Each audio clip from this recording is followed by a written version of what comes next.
Good evening, ladies and gentlemen, and welcome to another session of At Random, a show dedicated to the lively art of conversation. In the course of the evening, my guests will discuss any and every subject, and their opinions are strictly their own. The show is completely unrehearsed. I'd like you to meet our guests now. First, Mr. Jack Bell. He is the veteran Washington correspondent for the Associated Press, and he has a new book out called That Splendid Misery, The Story of the Presidency.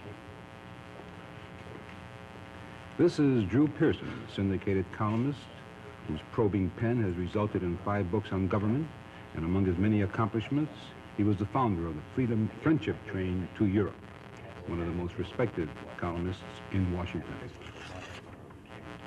This is Walter Cronkite, veteran CBS news analyst and the anchorman covering the convention for this network. This is one of the best-known newspapermen in the world, Walter Winchell, columnist for the New York Mirror and syndicated throughout the world, read in hundreds of cities throughout this country and the world, radio commentator, and also the commentator on the Untouchables TV series.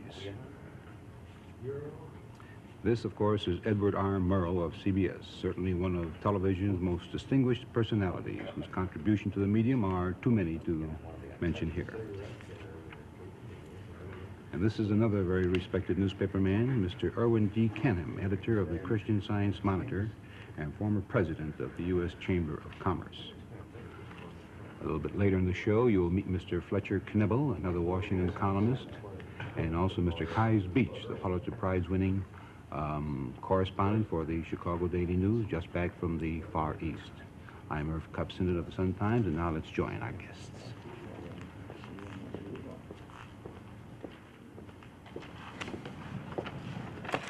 Well, gentlemen, you have all been introduced with full credit.